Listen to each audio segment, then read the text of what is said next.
Roots of Rondo Black Artists Rising was an artist-led creative placemaking project by Springboard for the Arts with Aurora-Saint Anthony Neighborhood Development Corporation.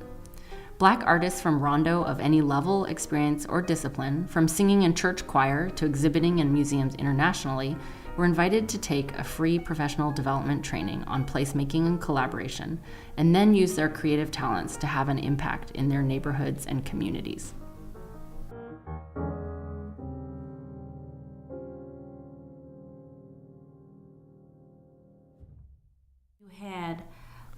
Blacks of all economic levels in that community, so it helped strengthen the community, because if you went to school in your community and your teacher lived down the street from you, your pastor was down the street, your barber, or even your doctor was around the corner from you, you had people as role models to look up to and to help support you, actually engage in research, actually engage in the history, but really having an opportunity with this grant to really dig deep into that history and what that really means and how our community is affected by it.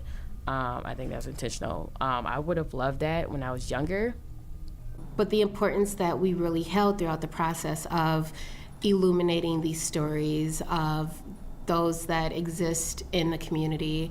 There's folks from Rondo that people know their story. There's Gordon Parks, there's Floyd Smaller, Katie McWatt, Kwame McDonald, Tiger Jack, these different folks that have had such an impact in the Rondo community.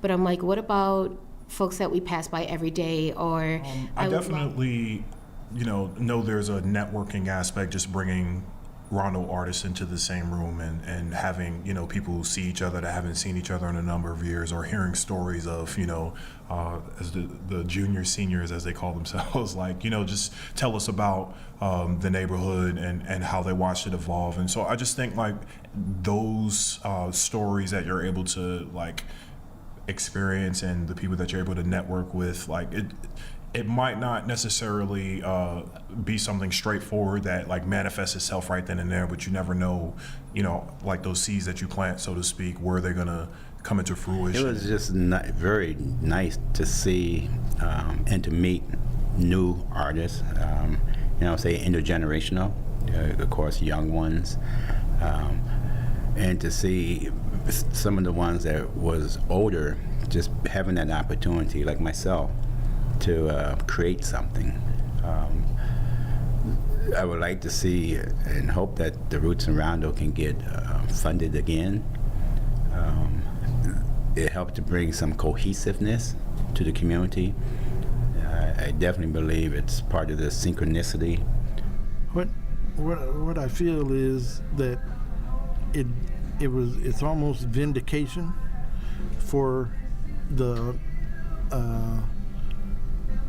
work that I did for 40 years. I'm sure the photographs, I want to say they mean more to me collectively than to even the people that are in the photographs. So I said, okay, families are still connected. No matter where you go, this community is still, for Black folks, that's what's kept us alive, is being connected. You can have a voice to show how art and social issues can come together and make an effect on the community. Tunes up one's being, and that is so very important. Because we have so many examples of being unbalanced, of us as a people, being unbalanced. Mm-hmm. Pride of where I'm from, I think this grant have helped me walk into that more. It gave me, the opportunity as well as the financial backing to do that and have it be on a platform where it's noticeable and recognizable, I should say. Because because I've wrote poems that included Rondo, but it wasn't like a big enough platform for it to be recognized. So like, oh, okay, I get it. Like, you're an artist from Rondo. Like, sometimes people need, clear like framework of why you're doing something for Rondo.